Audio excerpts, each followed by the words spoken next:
Fala, rapaziadinha! Professor Almir aqui mais uma vez com vocês para mais uma aula de geografia marota. E hoje a gente vai começar a nossa revisão para PS, tá bom? Então vamos pegar desde lá o início de tudo que nós vimos até onde nós paramos, pra gente ficar bem por dentro, né, de todo o conteúdo pra gente mandar bem na prova. Tranquilão, gente? Então, ah, vamos começar do início, né? O primeiro ponto do capítulo 1 é justamente o tópico o ser, né? E aí é só pra gente trocar uma ideiazinha sobre isso. Pertencemos a uma mesma espécie, né? Todos nós pertencemos a uma mesma espécie, que é a raça humana. A única diferença que existe entre as pessoas é a diferença étnica. O que vai diferenciar uma pessoa é a sua cultura, é a sua etnia. Onde eu quero chegar? Biologicamente, não faz sentido você dividir as pessoas em raças. O conceito de raça é um conceito basicamente racista, descolado de qualquer formulação científica. Não há nada de científico no conceito de raça, da perspectiva biológica, olhando pela biologia. As pessoas têm material genético absolutamente igual, o que configura todos e todas como pertencentes a uma mesma raça. Somos todos pertencentes a uma mesma raça, a uma mesma espécie do ponto de vista biológico. Do ponto de vista sociológico, infelizmente, o homem continua se dividindo em raças. E em diversas configurações sociais, como racismo, preconceito, vão se desenvolver a partir dessa diferenciação que é feita, que é a raça. Tudo bem? Então, do ponto de vista biológico, o conceito de raça não existe. Do ponto de vista sociológico, ele existe, tá? Mas a única divisão que o homem deveria fazer para se dividir, caso existisse essa necessidade, seria pela cultura, pelas etnias, tá? Por quê? Porque cada comunidade humana apresenta características distintas de acordo com o local onde vive. Os norte-americanos têm as características deles, os indianos têm as características deles, os alemães, sei lá, alemão sempre ficou na dúvida, tem as características deles, os ingleses deles, a galera do Turcomenistão tem as características deles, do Tadiquistão tem as características deles, a galera da Sérvia, do Brasil, tudo bem? Cada um, a melhor forma de dividir a humanidade seria justamente pensar por culturas, não de modo a pôr que uma cultura é superior à outra, porque não existe uma cultura superior ou inferior à outra. Simplesmente existem culturas. Beleza? Vocês aprendem a saber, lá mora a galera que é hindu, a galera que é chinesa, beleza? Da etnia Han, na China. Mas não para criar uma diferenciação de qualidade, uma melhor do que a outra. Beleza? Cada região do planeta possui a sua cultura própria, tá? E cultura é algo muito interessante de se compreender como que é formada a cultura. A cultura é construída basicamente a partir da relação entre sociedade e natureza. A cultura de um povo vai ser formada a partir do momento que ela tem contato com a natureza que a envolve. Cultura indígena, por exemplo, é uma das culturas que mais preserva o meio ambiente, se não é que mais preserva. Dos povos africanos aqui no Brasil, né? Os povos africanos no continente africano, mesma coisa. Os quilombolas aqui no Brasil também são exemplos. Mas a cultura de todos os povos do planeta, da raça humana, nas suas diversas divisões pelo planeta, as etnias, as culturas são formadas a partir do momento que esses povos entram em contato com a natureza. esse contato entre sociedade e natureza configura diversas culturas, tá? E a cultura ela é expressa por meio de danças, vestimentas, roupas, hábitos alimentares, pelo folclore, pelo idioma, pela religião, etc.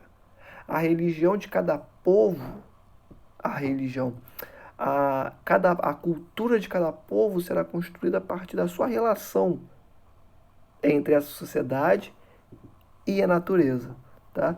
E aqui o conceito de raça não é correto biologicamente e o mais importante, não existe superioridade ou inferioridade cultural. O que existe é única e exclusivamente culturas. O que existem são culturas, nem melhores nem piores, apenas diferentes, tá? O conceito de raça é algo absolutamente racista e responsável por diversas injustiças e maldades que são feitas na raça humana. De tal forma que ele ainda é hoje estudado na academia, nas universidades, do ponto de vista sociológico, para a gente conseguir entender esse processo que não é muito longo a história dele, que tem o quê? O racismo, como a gente conhece, ele tem no máximo, ele não tem nem 500 anos. Tem 200, 300 anos. Uma construção europeia que data lá do processo de imperialismo, desde antes, inclusive, a gente poderia datar, desde as grandes navegações, formação do mundo moderno. O racismo, como a gente entende, é algo que é produto do sistema em que nós vivemos atualmente, mas esse sistema é absolutamente jovem. A raça humana tem o quê? 12 mil anos, 10 mil anos de história. Um pouco mais, um pouco menos, é difícil estabelecer. O sistema que a gente vive, que é o sistema capitalista, ele tem o quê? 200, 300 anos. Começa, de fato, enquanto capitalismo em 1750, mas antes que a partir da primeira Revolução Industrial, mas antes da primeira Revolução Industrial, uma série de processos como escravidão, imperialismo, a colonização, foram sendo desenvolvidos para que o capitalismo se desenvolvesse enquanto tal.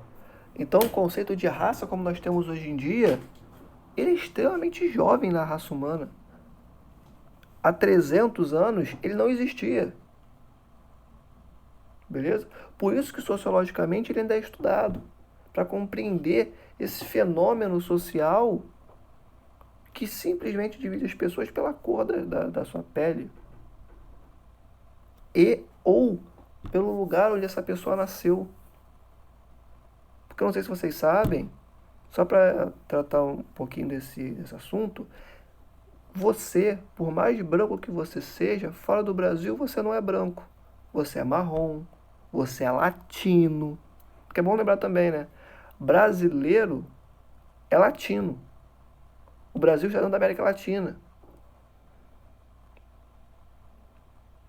Qualquer brasileiro fora do Brasil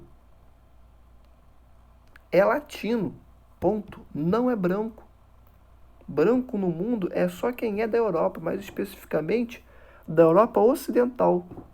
Porque os russos, que têm maioria do seu povo enquanto eslavos também, durante a história, também sempre foram diferenciados do restante dos europeus.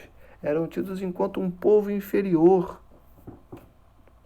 Os russos na Europa Ocidental são vistos enquanto eslavos, não enquanto brancos, por exemplo. Entende? E como que esse conceito de raça que tinha como função basicamente inferiorizar África, Ásia e América para que justificasse um processo de exploração absurdo que os europeus se desenvolveram no restante do mundo, e aí eu deixo claro que são os europeus ocidentais, como que esse conceito ele é transposto aqui para o Brasil E aqui, o que vai delimitar o racismo ou não é principalmente a cor da sua pele. Então, o conceito de raça, ele é um conceito absolutamente complexo. Estudado pela sociologia, como já falei, pela antropologia. Então, do ponto de vista das ciências sociais, ele é um conceito muito vivo ainda.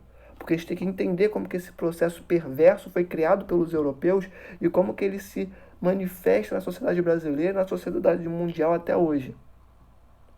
Agora, do ponto de vista biológico, não. Do ponto de vista biológico, ele não existe. Apenas o que existe é uma única espécie, que é a raça humana, que é a espécie humana. Tá bem, gente? Isso é para frisar. Não existe superioridade ou inferioridade cultural. O que existe são culturas. Ponto. O estar. E aí, quando a gente fala do estar, o primeiro ponto que a gente tem aí a trabalhar é o espaço natural. Espaço natural que logo de início já deixo claro que é um conceito que é absolutamente discutido dentro da geografia. Não é na verdade, grande parte dos conceitos que eu vou tratar com vocês aqui, eles têm várias visões dentro da academia, dentro da universidade. Nenhum deles tem uma definição fechada, tá? Inclusive, eu vou trazer algumas visões diferenciadas sobre eles para vocês terem isso em mente. O espaço natural, ele é o espaço em que a natureza é praticamente ou completamente intocada. Então, quando a gente pensa em espaço natural, a gente pensa naquela visão de floresta, sabe? Tapetão verde, nada intocado, nada tocado pelo homem, tudo de pé, todas as espécies vegetais de pé, nada derrubado. Esse é o espaço natural. Quando não houve, né, o toque do homem naquela região. É uma natureza praticamente ou completamente intocada. Tá?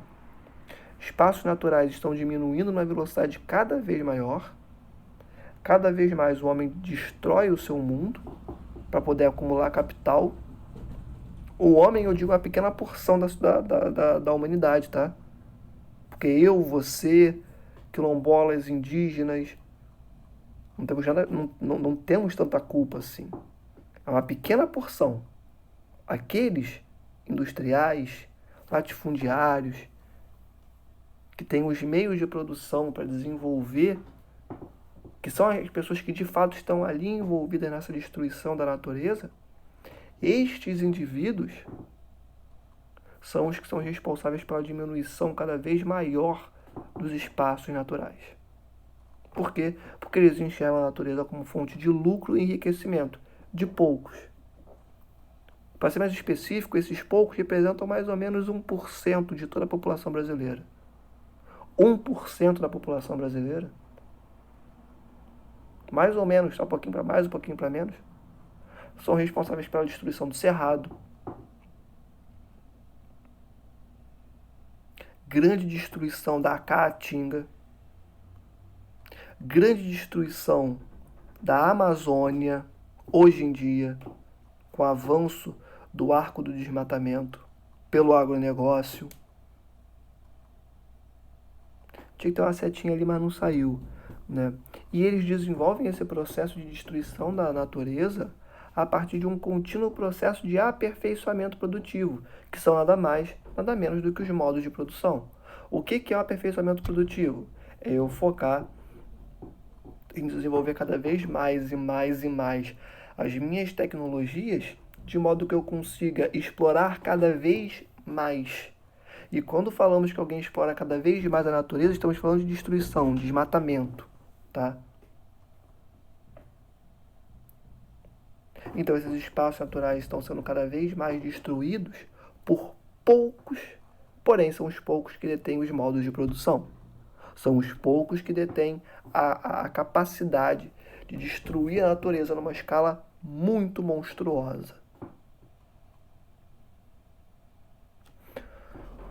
Todas as sociedades, em algum momento, passaram a transformar a natureza. Toda sociedade, em algum momento da história, desses 12, 10 mil anos de existência da humanidade, alguns apontam até 100 mil anos, enfim. É uma raça, né? A raça humana é muito jovem, né? Do planeta que tem mais ou menos 3,5 bilhões de anos. 4,5, perdão, bilhões de anos. Então, ah, todas essas sociedades que foram sendo desenvolvidas na história da raça humana, em algum momento transformaram a natureza. O que significa que desmataram uma pequena porção da natureza a poder se utilizarem dela de formas mais ou menos respeitosas. Porém, grande parte delas, né, até onde nós estamos hoje em dia, tinham, para não dizer todas, eu não vou dizer todas porque eu não sou historiador, mas enfim, tinham a percepção de que se você destruir muito a natureza, amanhã você não vai ter de onde tirar o que você precisa. É uma regra simples. Que povos que nós colocamos como menos desenvolvidos, povos, alguns colocam até como inferiores, já tinha essa noção, ó, há muito tempo. Há muito tempo. É necessário o dia vir à noite em São Paulo para a gente perceber que as queimadas na região norte, na Amazônia, influenciam todo o restante. Por quê? Porque ela é a formada maior massa de ar do mundo. Então, uma queimada muito robusta lá vai impactar no Sudeste. É óbvio. Algo que já fazem há muito tempo, outras raças não, outros povos fizeram, e que nós, que nos entendemos enquanto modernos, enquanto novos, enquanto desenvolvidos, não conseguimos fazer. E não estamos fazendo. Enfim. A partir do século XV, 1400 e pouquinho, mas é mais no século XVI mesmo, tá? Final do século XV, início do XVI, os europeus passam a impor outro modo de se relacionar com a natureza. Eu já comentei isso com vocês. Todas as sociedades transformavam a natureza em algum momento, porém de uma forma muito mais respeitosa, porque entendiam que se você destruir tudo, amanhã não vai ter para todo mundo. Mas a partir do século XV, os europeus impõem um outro modo de se relacionar com a natureza. Como assim impõem? Porque quando a gente fala que os europeus eles chegaram na América, o que eles fizeram basicamente foi colonizar. Ou seja, subjugaram os povos que já existiam aqui, mataram muitos, escravizaram grande parte e dominaram os territórios. Isso é o processo de colonização, direto e reto. É morte, é escravização e é a transformação dessas pessoas em mão de obra barata. E é a exploração da vegetação, voltada para o mercado externo. Porque eles estão focados em virem para cá para aproveitarem tudo que nós podemos oferecer para eles. Só no século XV e XVI, obviamente, durante o processo de colonização das Américas. E essa galera, quando chega aqui, impõe outro modo de se relacionar com a natureza, modificando completamente a forma como esses povos interagiam com o espaço de vivência. O que é espaço de vivência? Onde eles estavam, onde eles vivem, lugar, onde eles estavam, onde eles viviam, onde eles interagiam com seus pares, onde eles interagiam com a natureza. E aí que povos? Americanos, africanos e asiáticos. Basicamente os continentes que os europeus vão colonizar ali. Na verdade, os asiáticos, eles têm os africanos e asiáticos. Não. Americanos, africanos e asiáticos, é isso mesmo. Eu ia falar que os asiáticos tinham algumas configurações próprias ali, só que os europeus, de maneira geral, eles colonizam todos. Tanto que está todo mundo, basicamente, debaixo do mesmo sistema econômico que é fruto desse momento. Enfim. Então, os europeus, quando eles passam a colonizar a América, África e Ásia, eles impõem um modo de se relacionar com a natureza que não é tão respeitoso como esses povos já faziam antes do europeu chegar aqui. Que é um modo de relação com a natureza que foca na destruição, que foca na exploração ao máximo,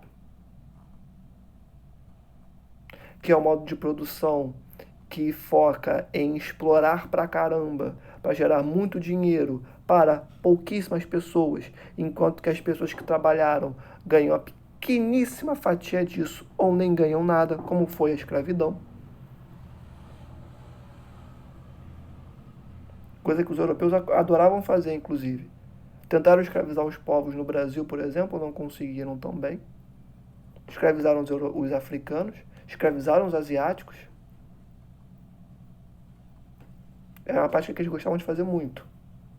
Você explorar o país da pessoa, o contingente da pessoa, escravizando essa pessoa, fazendo com que ela explore o seu próprio território para te dar dinheiro e você ficar com todo o montante. E essa pessoa não ter nada.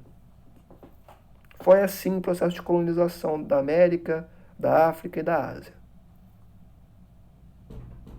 Então, a forma de se relacionar com o espaço natural desses povos é modificada a partir do processo de colonização de seus territórios pelo europeu.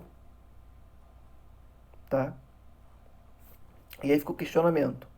Num mundo como o que a gente vive hoje em dia, em que nós temos a complexificação cada vez maior do aquecimento global, em que mesmo você não estando em um país que gera muita poluição para a atmosfera, você é afetado por conta das massas de ar que circulam o planeta inteiro?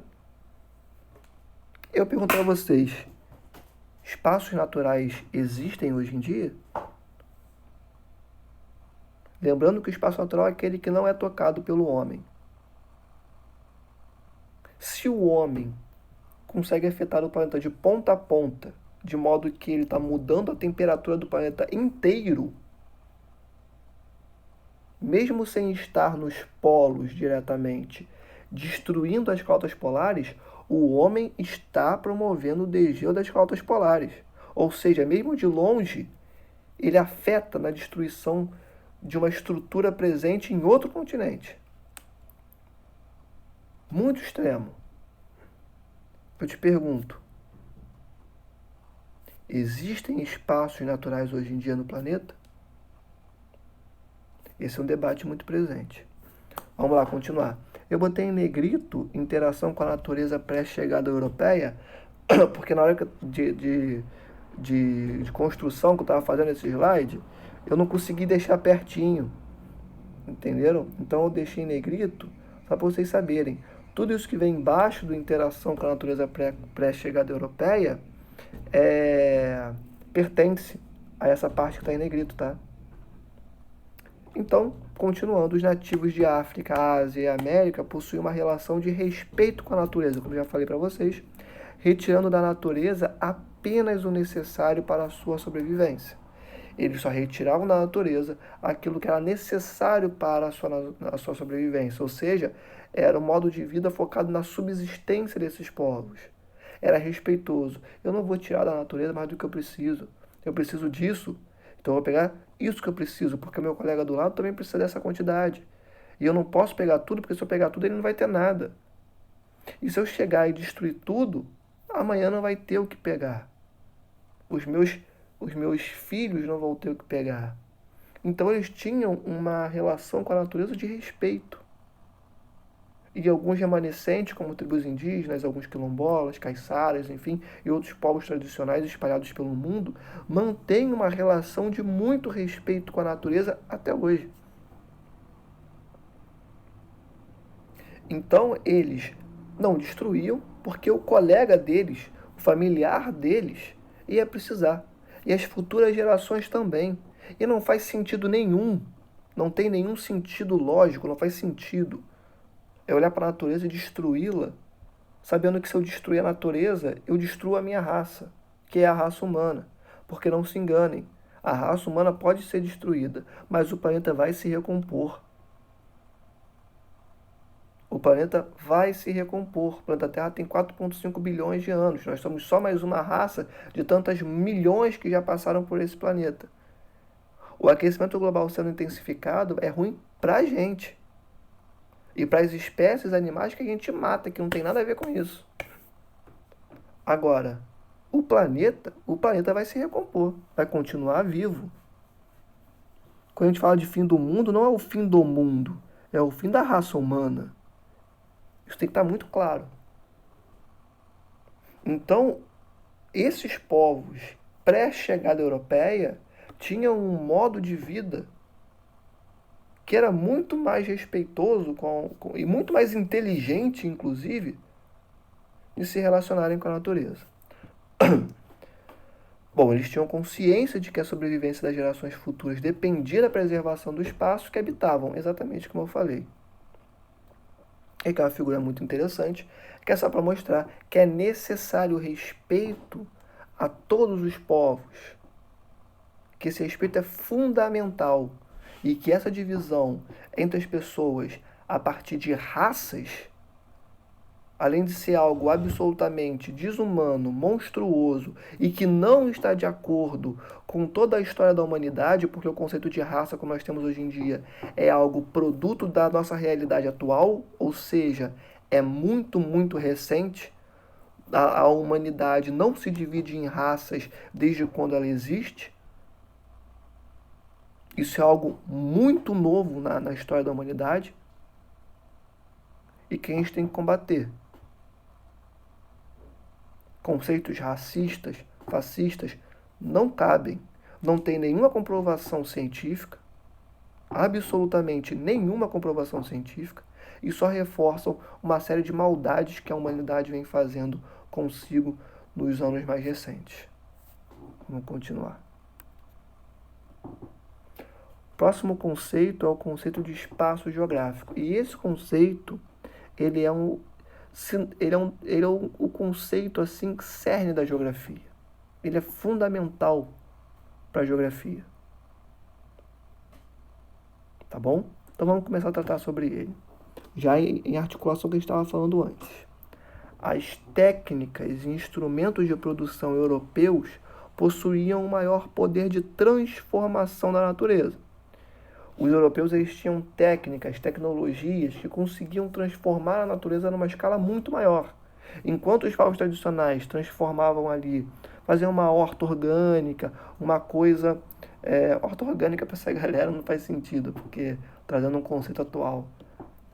Eles criavam hortas ali, modos de produção, em que a própria natureza mantinha aquelas estruturas produtivas, mantinha a agricultura deles, e eles mantinham as espécies que estavam ao redor.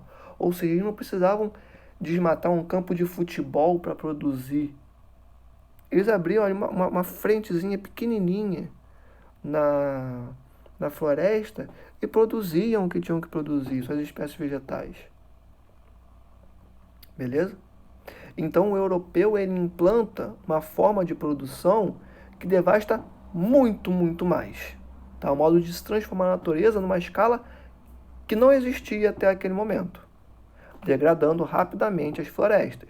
Tanto que desde o processo de colonização do Brasil, sendo mais específico agora sobre o Brasil, desde lá 1500, basicamente, os responsáveis pela destruição da Mata Atlântica, que é a principal vegetação que nós temos no litoral brasileiro, de nordeste a sul, foram os europeus, foram os portugueses. Continua com algumas remanescências? Continua. Alguns pontos aqui, outros acolá. Mas a Mata Atlântica, como existia anteriormente, não existe mais, por conta do intenso processo de degradação que foi feito nos primeiros 300 anos de Brasil. 300, 400 anos ali. Ou seja, a Mata Atlântica já estava sendo destruída há muito tempo, diferente do Cerrado, que está absolutamente destruído, mas a destruição do Cerrado é de mais força a partir da década de 60, 70. Ou seja, que os europeus fizeram em algumas centenas de anos, a modernidade, a atual tecnologia presente no agronegócio fez em, 30. Enfim, vamos continuar. Então, ao passo que os europeus introduziram formas de transformar a natureza com muito mais rapidez, numa escala muito maior, eles também introduziram elementos culturais absolutamente diferentes nessas regiões, como estradas, pontes, casas, campos de agricultura, pastagens, usinas hidrelétricas e por aí vai.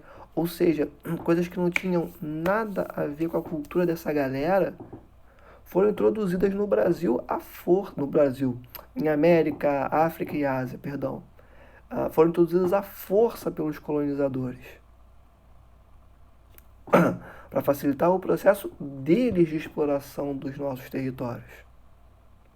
O espaço natural foi sendo combinado com as ações humanas, ou seja, as construções humanas foram sendo combinadas com os elementos característicos da natureza, do espaço natural, formando o espaço geográfico. Ponto. Aí a gente tem que debater uma coisinha. Como eu falei, os conceitos trabalhados na geografia são muito amplos e são muito debatidos na academia. Na academia, que eu quero dizer, universidade. O conceito de espaço geográfico, ele não é fechado. A gente não tem espaço geográfico é isso. A gente tem algumas visões que são mais majoritárias, que são mais tidas enquanto corretas. Essa que está aí no material de vocês, por exemplo, aqui no nosso slide, é o do livro de vocês, que fala que o espaço geográfico basicamente é formado a partir do momento que você tem a combinação dos elementos humanos, das construções humanas, com os elementos naturais. Os elementos que constituem a paisagem, que constituem a paisagem não, perdão, que constituem a natureza. Então a relação entre natureza e construções humanas forma o espaço geográfico. Outra percepção que existe sobre o espaço geográfico, e é que eu sou mais relacionado, é que o espaço geográfico ele não depende da ação do homem, né? Ele não existe apenas se o homem, mais especificamente o europeu, né? Que é a construção que o livro nos oferece e que muitos autores colocam. O espaço geográfico ele não existe apenas a partir da interação do europeu destruindo a vegetação e a partir daí consolidando um espaço geográfico. A visão que eu mais sigo é que o espaço geográfico ele existe, né? E ele abarca, né? Ele é feito, ele é composto tanto pelos componentes do espaço naturais, ou seja, árvores, animais, enfim, espécies vegetais como um todo, como também por componentes feitos pelo homem, ou seja, prédios, casas e tal, ou seja, o espaço geográfico ele abarca, ele engloba elementos materiais, tá? Construções, arvorezinhas, beleza? Como também abarca uma esfera imaterial.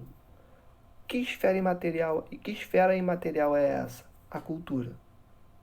Que nós começamos a falar lá da aula. Eu vim costurando para poder relacionar agora. O espaço geográfico, ele engloba tanto a esfera material, natureza, arvorezinha, animais, enfim, como também as construções, os prédios, as casas feitas pelo homem, como também a esfera imaterial, que essa esfera imaterial é que você não consegue pegar. Material justamente vem de que você consegue agarrar, você consegue ver, você consegue segurar. O imaterial é que você não consegue agarrar, você não consegue ver, você só sabe que existe, como a cultura. A cultura é construída a partir do contato, é feita, ela surge do contato do homem com a natureza. A partir daí você tem a cultura.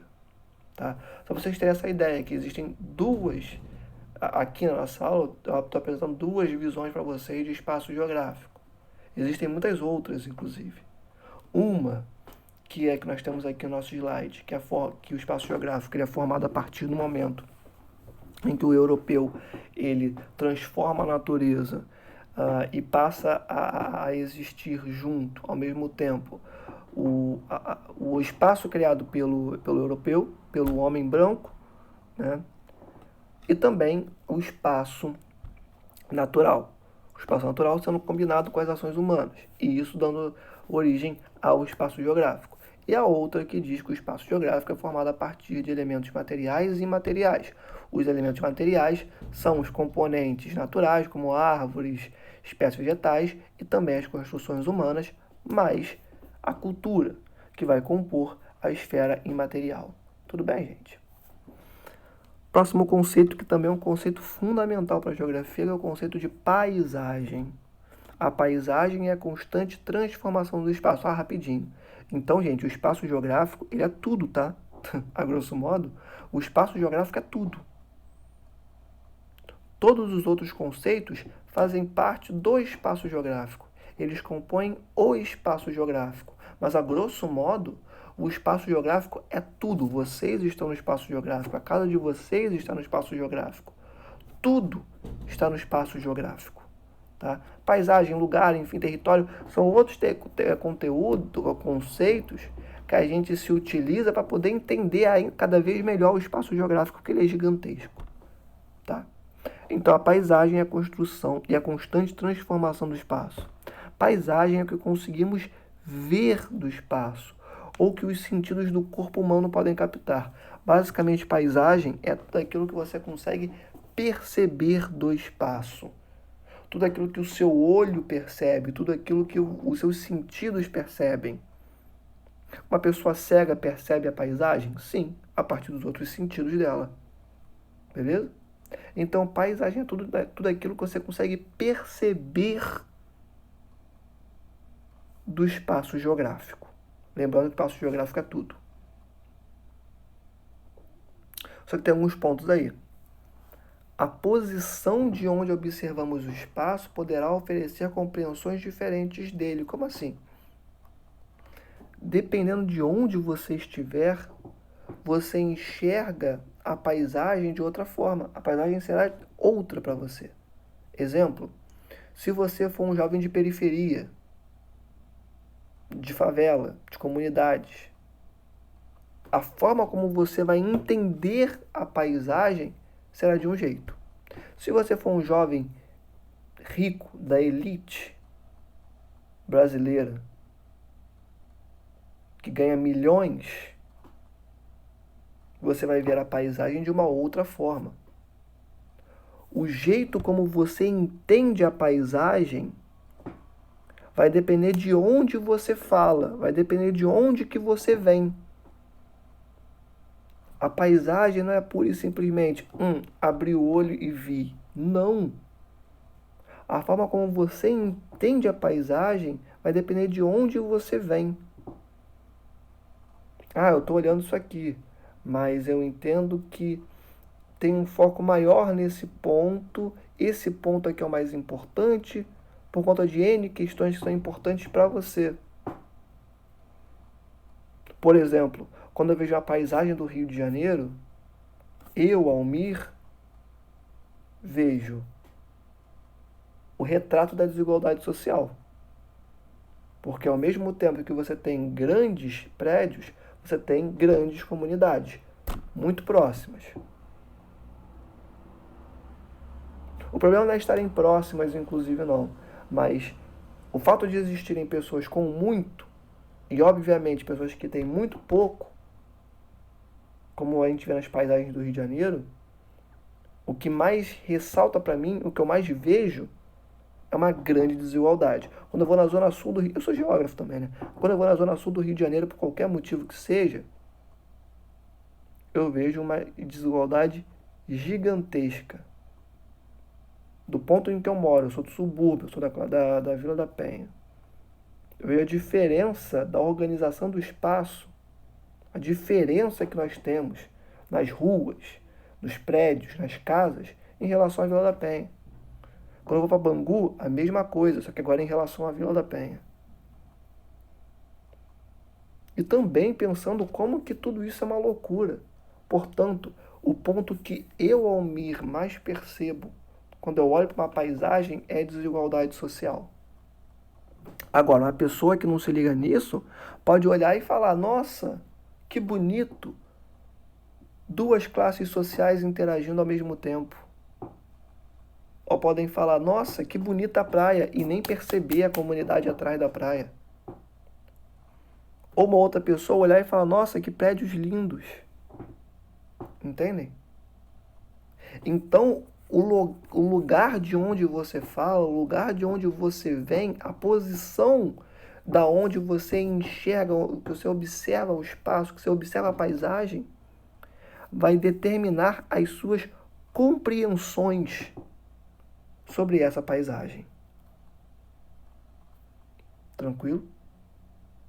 Então a paisagem não é só você abrir o olho ou percebê-la a partir dos seus sentidos. Para você compreender a paisagem, o lugar de onde você vem é fundamental. Porque o lugar de onde você vem vai dizer quem você é, o que você conhece, o que você acha importante, os pontos que para você são mais importantes quando você olha uma paisagem, quando você se relaciona com outras pessoas, enfim. O lugar de onde você é criado vai ser fundamental para você compreender as paisagens. Para se compreender a lógica de construção do espaço, é necessário que ligações entre natureza e marcas de atividade humana sejam feitas. Um outro ponto muito importante, que é o seguinte: para você entender melhor, quando você olha para a paisagem, começa daqui, por exemplo, do Rio de Janeiro, você é da Praia de Botafogo. Para você entender a forma como essa paisagem é feita, como ela foi construída, porque os prédios não surgiram do nada. Deus não estalou o dedo e o prédio foi feito. A Mata Atlântica que estava aí não foi devastada do nada. Alguma coisa aconteceu. Então, para você entender o processo de construção dessa paisagem, você tem que levar em consideração a relação entre a natureza e o que não é da natureza, que são os objetos construídos pelo homem, os prédios. Professor, não entendi. Seguinte, o que a paisagem faz é te dizer como que ela foi transformada. Ela, inclusive, é um conjunto de tempos ali que é disposto na sua cara. Enfim, não vamos falar disso aqui agora. Professor, ainda não entendi. Seguinte, quando você olha para essa paisagem, como a do Rio de Janeiro, que eu acabei de pôr para vocês, o que a gente percebe? A gente percebe que tem uma pequena vegetação aqui. A gente percebe pelo verdinho, né? Só que são poucos. Ou seja, houve uma devastação. A gente olha para trás e vê prédios. A gente vê que a linha de areia aqui, ó, a faixa de areia, ela é muito curta. O que significa que grande parte disso aqui, ó, que é verde, não é natural. E aí, claro, isso é uma leitura de geógrafo, né? Porque faixa de areia é muito maior do que isso. Ou seja, tudo isso aqui que a gente vê verde, na verdade, foi plantado pelo homem. Porque a mata, de fato, que existia aí, está muito mais para trás. E, pelo visto, absolutamente devastada. Isso aqui que foi plantado foi apenas para ficar bonitinho. É muito mais estético do que uma lógica ambiental, de fato. Quem está me dizendo isso? A paisagem. Apenas pela minha análise. Ah, professor, mas eu não sou geógrafo. Eu não sei que a faixa de areia é muito maior. Beleza, então você ia perceber que tem um pouquinho de verde aqui, mas ainda assim uma quantidade muito pouca. Que você tem um monte de prédio. Qual a relação que poderia ser feita? A vegetação foi destruída, foi devastada, para poder ter prédio no lugar. E quando a gente olha para essa outra paisagem aqui, o que a gente percebe? Pensando sempre na relação entre homem e natureza. O quanto de natureza tem aí? Muito pouca, né? Ué. Mas não está literalmente nessas encostas? O que aconteceu? O que vocês pensariam olhando para essa foto aí? Eu pergunto para vocês. que essa paisagem fala para vocês, a segunda. O que essa paisagem comunica a vocês?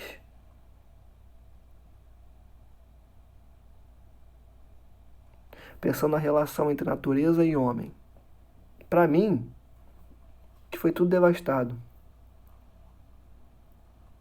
E quando eu comparo a segunda foto com a primeira foto, eu percebo que há regiões mais valorizadas nesse espaço, que são inclusive mais bem construídas, estão perto da praia, destruídas sem dúvidas, mas estão perto da praia, perto de vegetação. Ao mesmo tempo eu vejo populações que são menos importantes para essa sociedade, infelizmente, que são literalmente jogadas para as margens, sem o menor tipo de atenção do poder público, porque elas não poderiam estar aqui. E políticas públicas no mundo inteiro já existem para evitar que isso aqui aconteça. Se acontecem é porque permitem que aconteça. Essa é a minha leitura quando eu comparo as duas, considerando a relação entre a natureza e homem. Entendem o que eu quero dizer? A paisagem não é única e simplesmente você olhar e falar bonito, feio. Não. O conceito de paisagem, ele te diz, é quase uma linguagem. Ele está falando para você, eu fui destruído dessa forma, ou eu fui construída dessa forma. O que aconteceu aqui foi isso e isso. Não existe neutralidade no conceito de paisagem. Isso não existe, inclusive, em lugar nenhum. No conceito de paisagem, muito menos.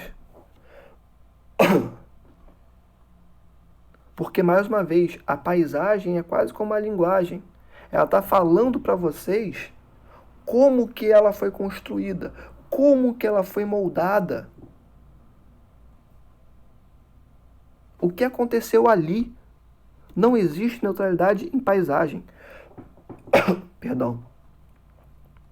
Um outro ponto muito importante, que é o seguinte.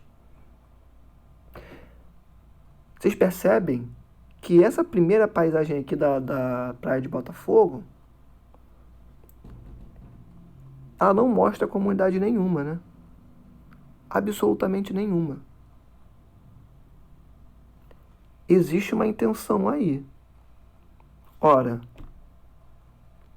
a maior parte da população do Rio de Janeiro mora em comunidades. Ponto. Se a intenção é retratar o Rio de Janeiro, cadê o resto das pessoas? Não à toa, é uma foto aérea com uma clara divisão, que é daqui para cá. O que está para trás é a figura 2. Mas nada disso está na primeira foto. Por quê? Porque não existe neutralidade em paisagem.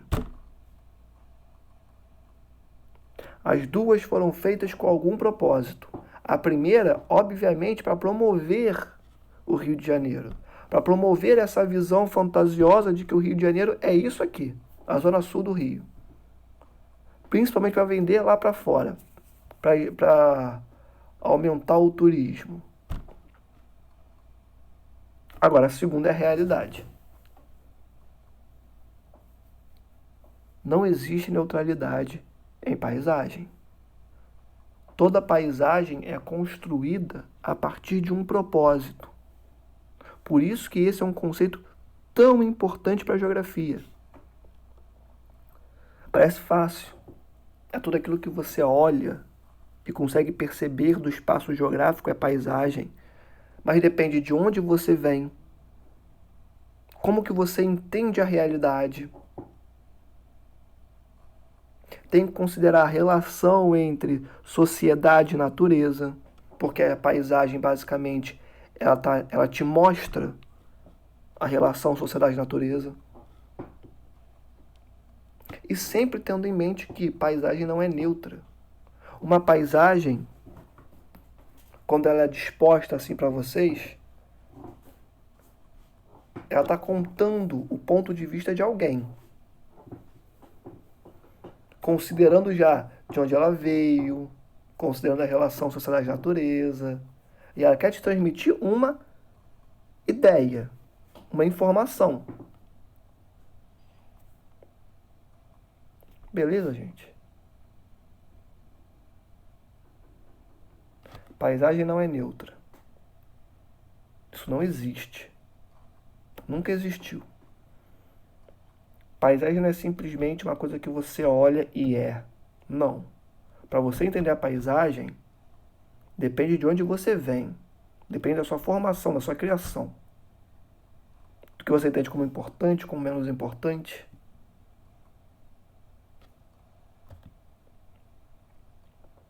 Sempre considerando a relação entre homem e natureza.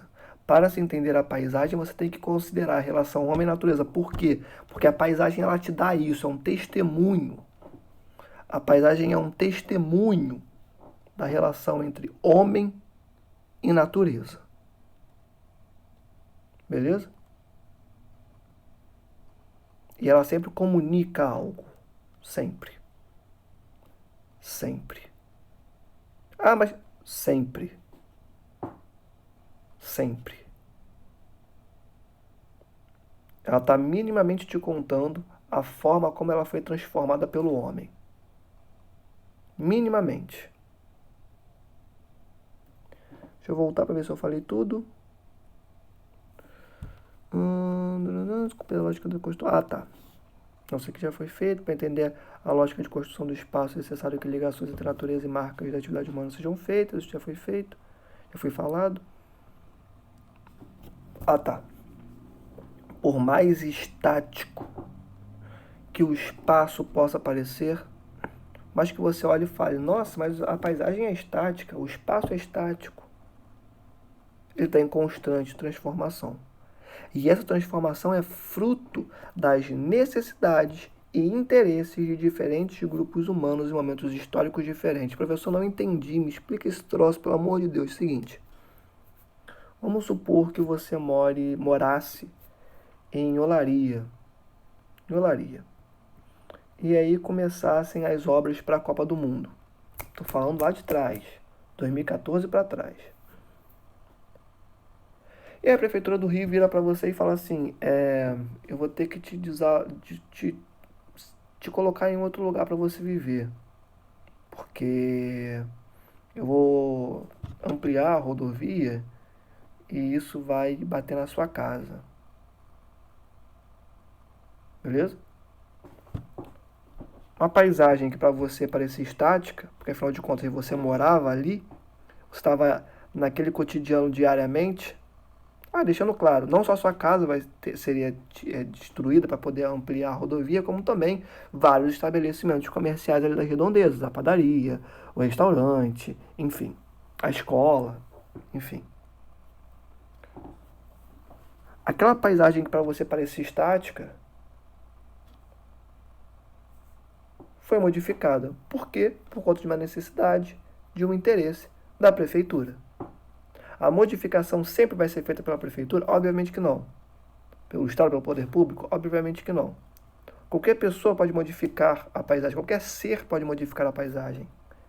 Por mais que a paisagem pareça estática, ela está em constante transformação. Desde uma árvore que é retirada até o galinho que caiu da árvore. A paisagem está em constante modificação, de acordo com as necessidades e interesses de diferentes grupos humanos em momentos históricos diferentes. Em um momento histórico, eu achava que era interessante construir isso.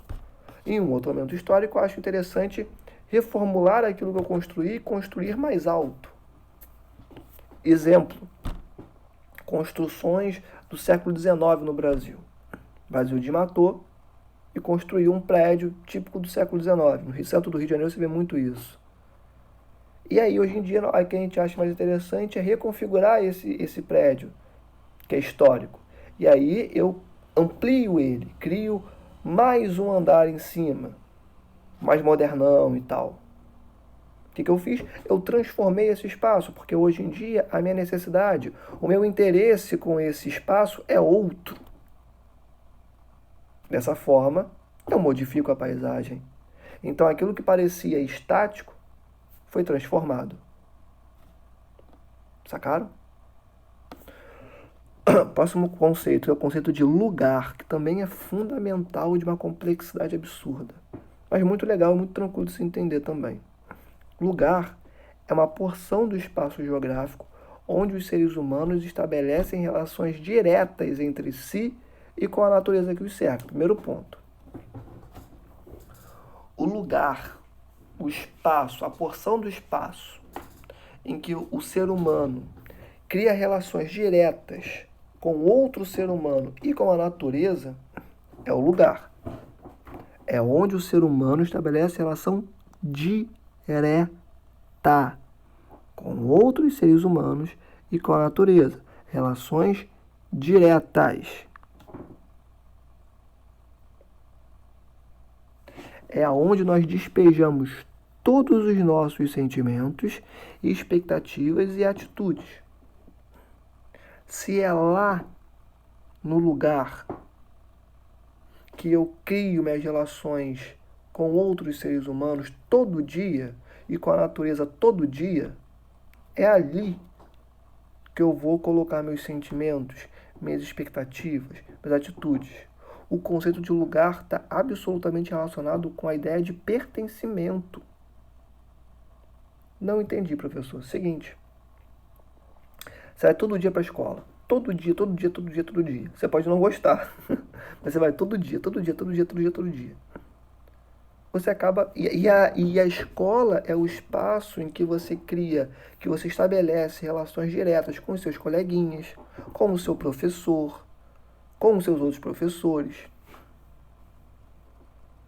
Você cria contato direto com material escolar, com globo, enfim, com um monte de coisa.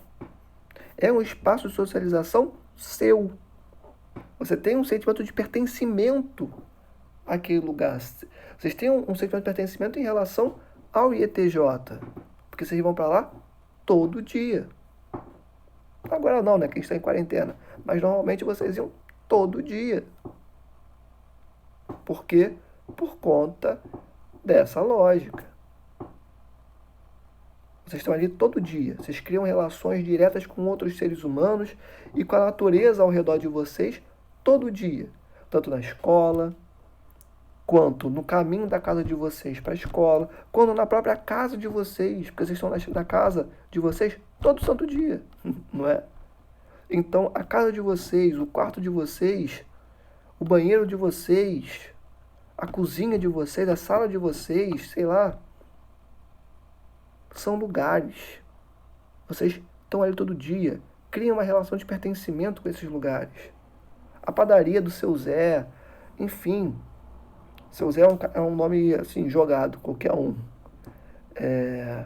O mercado do seu Joca, sei lá, a vendinha do seu Joca, enfim. Os lugares que vocês vão todos os dias, essas porções do espaço em que vocês vão todos os dias, por conta disso se tornam lugares de vocês. Se tornam lugares. É ali que vocês colocam os seus sentimentos, suas expectativas e suas atitudes. No IETJ, por exemplo, o quanto de sentimentos que são jogados, são postos ali naquela região, de felicidade, naquele lugar, de alegria, de raiva, de sono, de, enfim, expectativas. Pô, tem uma nota boa, uma nota ruim. Atitude, vou copiar, não vou copiar. Vou prestar atenção, não vou prestar atenção. Vou dar um bom dia, vou dar uma boa tarde, uma boa noite, enfim. Entendem? Isso é o lugar. O lugar, então, é vivo. O lugar não é algo estático. O lugar também não está parado. O lugar é vivo. Sabemos a disposição dos componentes naturais e culturais pelo contato direto, pela vivência. Se o lugar ele é construído pelo nosso contato com ele, nós estamos ali dia a dia, de tal forma que criamos um sentimento de pertencimento a essa porção do espaço que chamamos de lugar, então a gente sabe aonde que estão as coisas que o compõem. Por exemplo, vocês sabem onde é que está um quadro da sala de vocês. Vocês sabem onde é que fica a cantina. Vocês sabem onde é que fica o banheiro. Vocês sabem aonde que fica o elevador. Vocês sabem. Por quê? Vocês sabem onde é que fica a sala de vocês. Eu não preciso chegar todo dia para vocês e falarem, olha, a sala de vocês fica em tal andar, em tal porção do outro andar. Eu não preciso falar para vocês. Por quê? Porque pela vivência de vocês, vocês sabem que a sala de vocês fica onde ela fica. Ponto. Portanto, nós sabemos onde que estão os componentes naturais, as arvorezinhas e culturais do lugar pelo contato direto com esse lugar. Contato direto, ou seja, a vivência, é vivendo que você sabe onde fica cada um dos elementos que compõem o lugar. É vivendo, é convivência. Contato direto, ali todo dia. Portanto, é no lugar que nós percebemos as transformações no espaço. Exemplo. A gente só percebe que alguma coisa está acontecendo quando acontece ou com a gente ou com alguém que a gente conhece muito próximo. Nesse cenário que a gente está de pandemia, de quarentena, a gente ouve muito isso, né? Que as pessoas só tomam conhecimento de como que está a situação do coronavírus quando alguém próximo pega, ou quando elas pegam. Por quê? Porque está no lugar dessas pessoas. Está na porção do espaço que essas pessoas convivem diariamente, que elas estão ali toda hora, todo dia. Portanto, as transformações no espaço são percebidas no lugar. Entenderam? As transformações no lugar, consequentemente, modificam a forma de as pessoas utilizarem o espaço e se relacionarem com ele, obviamente. Se você tem um lugar e esse espaço, e esse lugar é radicalmente modificado, a forma como você vai interagir com os componentes desse lugar, com o que compõe esse lugar, com esse lugar, vai ser absolutamente modificada. Então, as transformações no espaço, as transformações no lugar vão mudar, vão modificar o jeito, a forma como as pessoas utilizam e se relacionam com esse lugar. Tudo bem? As relações de afetividade, carinho e responsabilidade para com o lugar são aprendidas na prática. Não entendi, professor. Seguinte. Eu moro num bairro. Exemplo, eu moro num bairro. Melhor, eu moro num condomínio, diminuindo ainda mais a escala. Eu moro num condomínio. E, bom, eu amo meu condomínio. Eu sei onde é que fica o bar do seu Zé, eu sei onde fica a pracinha, eu sei onde fica a padaria, eu sei onde fica a escola mais próxima, eu sei, enfim, eu toda noite eu dou voltas pelo meu condomínio, eu amo meu condomínio, amo meu condomínio. Se eu amo meu condomínio, eu já desenvolvi um sentimento de afetividade, de carinho por esse condomínio. E quando eu vejo uma pessoa, por exemplo, tacando lixo no chão do meu condomínio, sabendo que eu sei que aquele lixo pode ir para um bueiro, entupir aquele bueiro num dia de grande chuva, o que vai significar algo muito ruim para o meu condomínio, Eu crio uma postura de responsabilidade para com esse meu condomínio, que eu acho que já perceberam que é o meu lugar.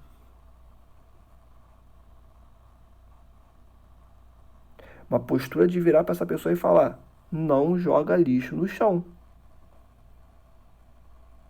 Entenderam? E como que tudo isso foi construído? Na prática. Eu só criei uma relação de afetividade, carinho e responsabilidade para com o meu lugar, porque antes eu vivi nesse lugar. Eu tive um contato direto com esse lugar todo santo dia. Até que eu criei um sentimento de afetividade, de pertencimento, criei um carinho e responsabilidade para com esse lugar. Como que isso foi feito? Na prática, na vivência. Todo dia ali. Entenderam? E aí aquelas fotos que a gente já viu, para tratar de paisagem. E o espaço geográfico, obviamente, é constituído a partir do lugar. Se é no lugar que nós temos os contatos diretos com outras pessoas, que nós fazemos nossas principais atividades, temos contatos com a natureza, é no lugar que o espaço geográfico é construído, ele é feito. Ora, se eu vou para o trabalho todo dia, o trabalho se torna um lugar para mim. Lembrando, isso não tem uma relação de gostar ou não gostar. Você vai todo dia. Você sabe onde é que está, sei lá, vamos colocar a máquina de fazer café. Você sabe, sei lá, onde é que está a impressora. Você sabe onde é que está, sei lá, os infográficos da empresa que você trabalha, sei lá. Você pode não gostar, mas já se tornou um lugar. Você tem um sentimento de pertencimento àquele espaço. Se tornou o lugar. O ônibus que você pega todo dia, lugar também. A sua casa, mais lugar do que qualquer outra coisa. A sua rua, lugar. Seu condomínio, lugar. Seu bairro, dependendo de como você interage com o seu bairro, lugar também. Entenderam?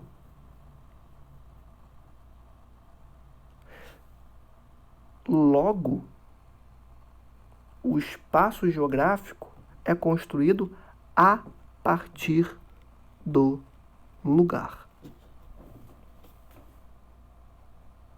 E um ponto muito importante: independentemente das distâncias, os lugares se relacionam.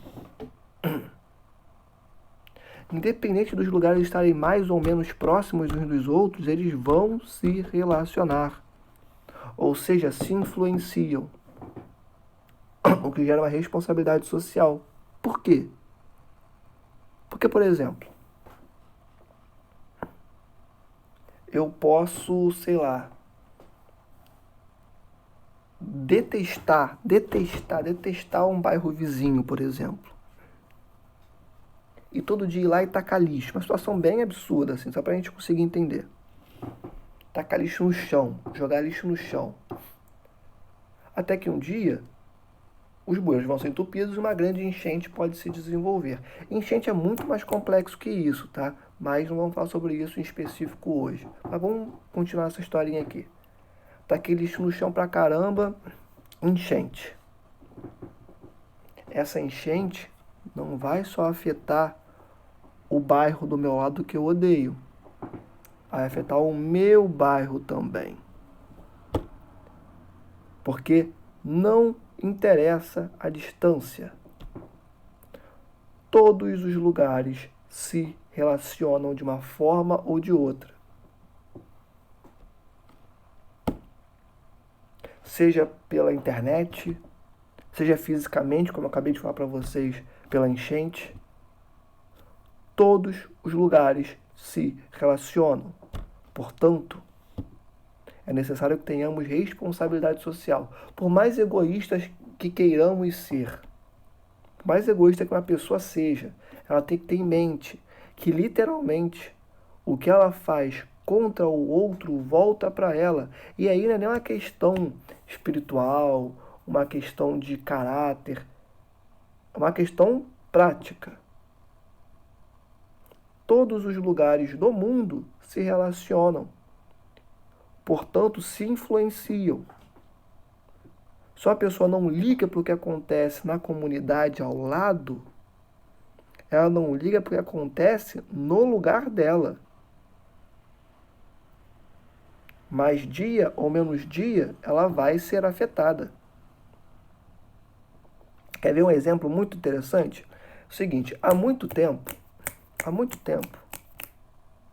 nós das ciências humanas, a galera da ciência, das ciências naturais, há muito tempo a gente fala assim, olha, o avanço do desmatamento está muito alto.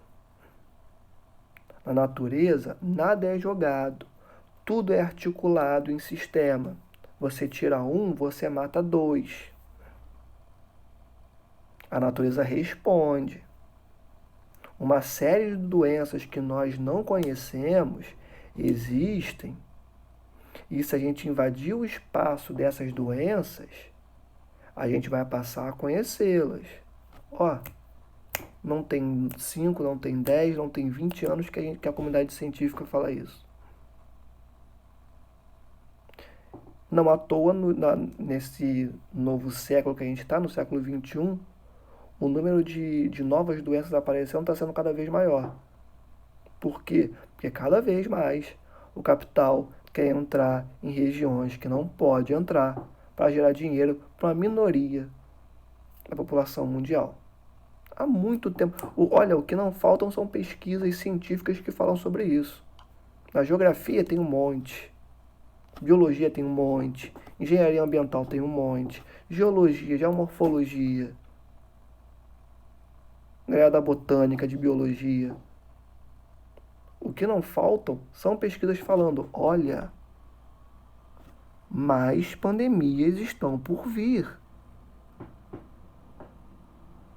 E até agora a gente não errou. E eu acho que nem vamos errar. Infelizmente. Que é assim, quanto mais a gente entra na natureza e devasta, mais a gente tem acesso a espaços que a gente não deveria conhecer. Mais doenças são liberadas, mais pandemias irão acontecer. Ou seja, uma coisa que aconteceu lá na China, que a gente não tem certeza que ainda que foi na China, que alguns artigos novos que foram soltos dizem que o animal portador do vírus estava na China, mas não sabem mesmo se o vírus foi desenvolvido, foi solto na China, pode ter sido solto em alguma outra região. Enfim, não sabemos disso agora e só vamos saber daqui a alguns anos, muito provavelmente. Mas, enfim, uma coisa que estourou na China foi impactar o Brasil. Literalmente, todos os lugares do planeta foram atingidos. Uma coisa que foi feita lá do outro lado do mundo. Talvez tenha acontecido lá, porque pode ter vindo de outro lugar. O coronavírus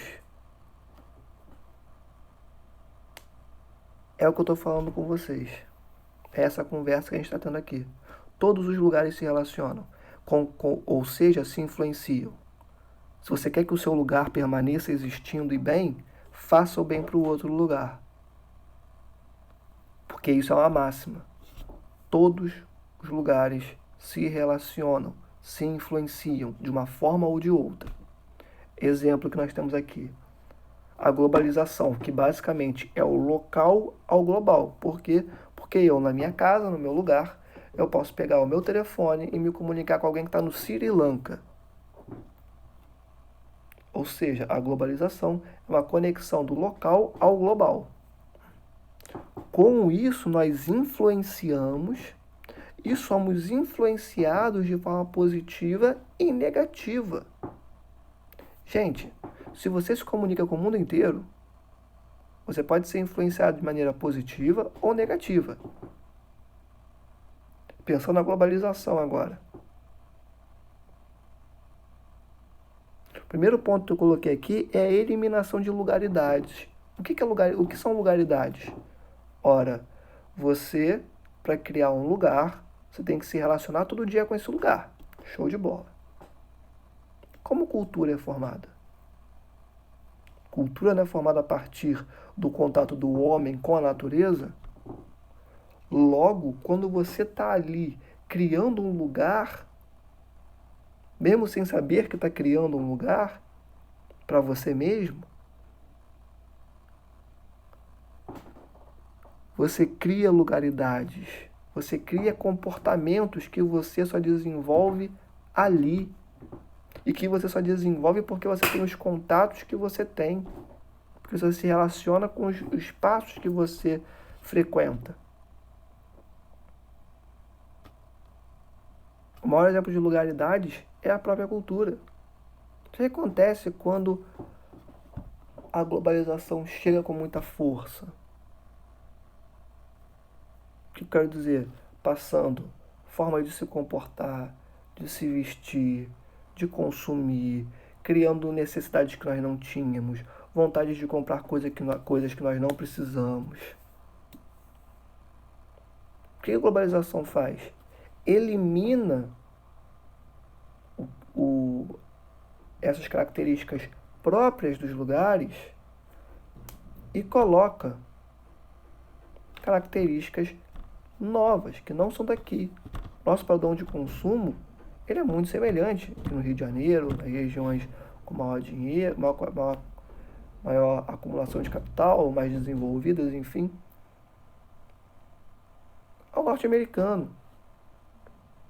A gente quer comprar casaco da Gap, comprar o tênis da Nike, a gente quer comprar o PlayStation, tudo bem que o PlayStation é japonês. A gente quer comprar o iPhone, que é norte-americano. A gente quer ter um padrão de vida norte-americano. E quem que publicizou isso? Quem foi que propagandeou isso? Você te acordou um dia e falou, quero ser norte-americano. Não. Foi a globalização. Só que ela acontece de uma forma tão ali na minúcia, que você não percebe. Ela é tão assim, devagarzinho. Você está ouvindo a música da banda norte-americana. Você quer comprar o tênis que eles usam, quer comprar a calça que eles usam, quer comprar a camisa que eles usam, quer cortar o cabelo como eles cortam, quer usar o óculos que eles usam, quer frequentar os lugares que eles frequentam, quer comer o que eles comem, enfim. Milton Santos, que é um autor muito importante para a geografia brasileira e mundial, ele fala que a globalização é um fenômeno perverso. E das perversidades da globalização, essa é uma delas. Elimina as lugaridades, elimina as características culturais, que ele chama de rugosidade, mas isso aí a gente não precisa falar sobre isso agora. Elimina essas características próprias dos lugares, das pessoas, para colocar algo ali, que não é de lá. E a gente nem percebe quando isso acontece. Globalização é um exemplo. Aquecimento global é outro. Os maiores poluidores estão no norte global. Estados Unidos, Europa. Mas é o mundo todo que sente. Todos os lugares se comunicam no aquecimento global. Assim como também na globalização. Assim como também no coronavírus. Assim como também em outros momentos. Tudo bem? Entenderam? Próximo último ponto, que é o conceito de território. Território é uma porção do espaço caracterizada por relações de poder. Ou seja, quando você chega num lugar e você coloca que daqui até aqui é, sei lá, o território do João, é a casa do João. Ali é o seu território. Entendeu? É uma relação de poder. É uma relação de poder. Quando, por exemplo, digamos, em um espaço, dois grupos disputam e um grupo ganha, estabelece que aquele espaço estava sendo disputado agora é dele, ele criou um território. Por quê? Porque o território ele é caracterizado por relações de poder. Ponto. E o que é uma territorialidade ou territorialidades? É a forma como essa galera que tem o poder molda, diz como que esse território vai ser organizado. Não entendi, professor. Seguinte, digamos que a sua mãe mande na sua casa. Portanto, a casa é o território dela. Ela que tem a relação de poder ali. Ela que tem o poder, ela que detém o poder. E a sua mãe falou que o quarto do meio vai ser o escritório, o da esquerda vai ser o seu quarto e o da direita vai ser a sala. Sei lá, chutando aqui qualquer coisa. Ela criou uma territorialidade. Entende? Está organizando esse território. Ou melhor, quando você tem, por exemplo, uma pracinha que foi criada pelo Estado. Ninguém, assim, o Estado exerce poder sobre o território brasileiro, tá? O nome território brasileiro já pressupõe isso, que de um ponto a outro você tem alguém que manda nesse território. Quem é esse alguém? É o Estado. É o Estado brasileiro que manda no território brasileiro. Tá? No Estado, e agora eu falo Estado do Rio de Janeiro, por exemplo, quem manda é o governador. E no município, quem manda é o prefeito. Cria uma relação ali de poder. Tá? Então vamos colocar que a prefeitura criou uma praça. A praça. Essa praça de manhã é ocupada por mães que levam seus filhos para fazer futebol, para brincar, soltar pipa, tomar um suco, conversar com outras mães, enfim, é um espaço de sociabilidade das mães com seus filhos. Beleza. Porém, à noite, essa mesma praça se torna um espaço de convivência dos jovens. Os jovens vão para lá para poder conversar, para beber um suco também, para namorar, enfim. Ou seja, um mesmo território, duas territorialidades. Entenderam? Porque a forma de organização desse território muda. Ou seja, um mesmo território pode ter várias territorialidades. Lembrando, o território é delimitado, ele é estabelecido a partir de relações de poder. É alguém que vira e fala: esse lugar, esse território é meu, essa porção do espaço é minha. Então é o meu território. Só que a organização desse território é a territorialidade. Show? Um outro conceito que não está aqui, mas que ele é muito importante para a geografia e que a gente vai tratar muito possivelmente quando a gente falar de regionalização do Brasil, regionalização, enfim, é o conceito de região. Que basicamente região é uma porção do espaço geográfico que possui características próprias, como natureza, economia, sociedade, cultura, e que por conta dessas características que se relacionam, essa porção do espaço vai ser delimitada. Por exemplo, nós temos região Nordeste e região Sudeste. Podemos dizer que o Sudeste é igual ao Nordeste? Não. Porque o Sudeste tem características próprias e o Nordeste tem características próprias, que tornam eles singulares, diferentes entre si. Entendem? E uma região é composta a partir disso. Tranquilo? Mas depois a gente vai ver mais sobre esse conceito de região. Para hoje, eu trouxe só esses conceitos, que já foram bastante coisa. A aula tá, nossa, bem grande, desculpa. E é isso, gente. Espero que a aula tenha sido boa. Não vou me alongar muito, que já falei pra caramba, tô com a garganta seca. E é isso, espero que vocês tenham gostado. E até semana que vem. Beijo no coração de vocês. Cuidem-se, cuidem dos seus. Fiquem em casa. E é isso, tamo junto. No final, tudo fica bem. Sempre se lembrem. Tchau, tchau.